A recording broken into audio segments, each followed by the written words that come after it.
सुरत और निरत क्या होता है? सुरत मतलब होता है ध्यान। जब तक आपका ध्यान संसार में भटक रहा है तब तक वो है सुरत, और जब आपका ध्यान एकाग्र हो गया शब्द में तो वो बन गई निरत।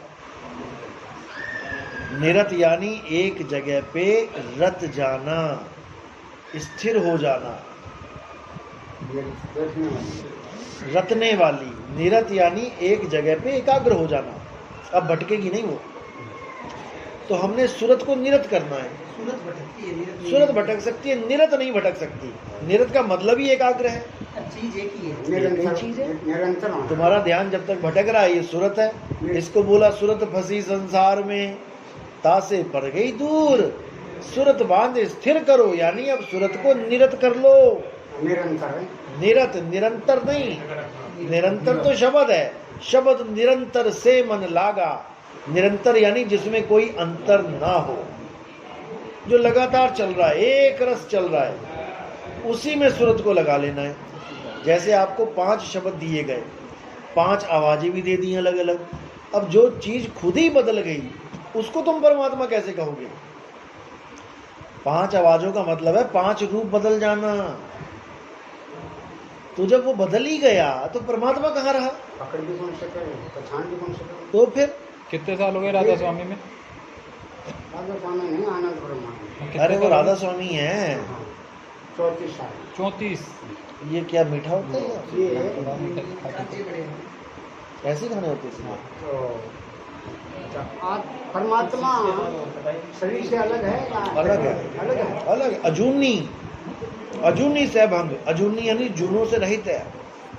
तो आप लोग बताते हैं कि रोम रोम में रम रहा है, वो जीव है। वो जीव है, हाँ, जीव आत्मा है। बिल्कुल आप जीवात्मा। लेकिन जीवात्मा भी परमात्मा से भिन्न नहीं है, इसलिए कह देते हैं रोम रोम में रम रहा। जैसे सूर्य की किरण, जैसे समुद्र स्थिर है लेकिन लहरें चल रही हैं। अब समुद्र और लहरों में तो फर्क है। वो भी पानी, वो भी पानी, लेकिन वो पानी होकर भी चल रहा है तो वो भी पानी। तो चलता हुआ पानी क्या है? ये जीव बना बैठा है, ये चल रहा है, गर्भों में से होता हुआ जा रहा है, 84 लाख गर्भों में भटक रहा है। और जो नहीं भटक रहा वो क्या है? वो स्थिर समुंदर परमात्मा। जीवात्मा भटक रही है, परमात्मा स्थिर है। सुरत को ही जीवात्मा कहते हैं। जब ये तन और मन का साथ कर लेती है तो ये ऐसी बन की बैठ जाती है। जैसे हम कहते हैं पानी में रहने वाले 5 जीवों के नाम लिखो, तो किसका नाम लिखते हैं हम? तो मछली तो शरीर है, कछुआ तो शरीर है, हम तो जीवों की बात कर रहे हैं। हमने तो जीव तो एक ही है। सब में एक सा जीव है कि नहीं है? अलग अलग कैसे किया हमने उसको? शरीर देख के, क्योंकि जीव ने वो शरीर धारण कर लिया है, भटक रहा है इसीलिए। अब जब शरीरों को छोड़ दे और वापस घूम के समुद्र में समा जाए, वो लहर खत्म हो जाएगी। जो समुद्र शांत है उसके ऊपर कितनी लहरें दिखती हैं? कितनी लहरें देखोगे? जो शांति है, जो शांत हो गया उसमें लहरें हैं ही नहीं।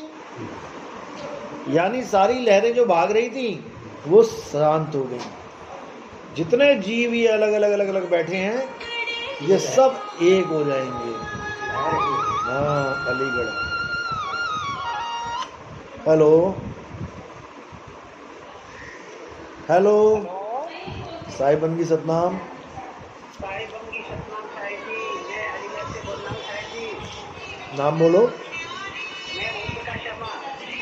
हाँ जी, हाँ जी, बोलिए। साहिब जी ठीक हैं आप? बढ़िया बढ़िया, आप सुनाओ। मैं भी ठीक हूँ। और इधर अलीगढ़ की साइड में होने जा रहा है कभी सत्संग साहिब जी? अगले महीने। अगले महीने होगा? कहाँ पे?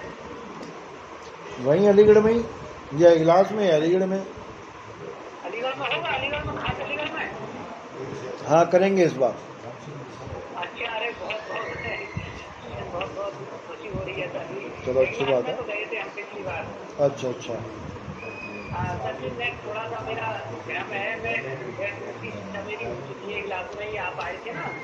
हाँ हाँ हाँ, लेकिन अभी बात सुनो, अभी कहीं बैठा हूँ मैं, अभी इसके ऊपर बात नहीं कर पाऊँगा। आप फ्री होके, जब मैं फ्री होऊंगा ना तब मैं आपको फ़ोन करूँगा। अच्छा चलो, सतनाम सतनाम।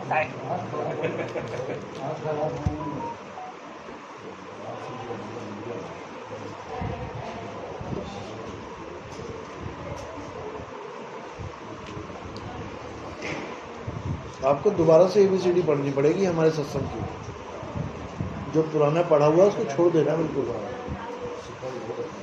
वो पढ़ाई काम नहीं आएगी। आगे की पढ़ाई पढ़ो, जितना ज्ञान मिल गया ठीक है।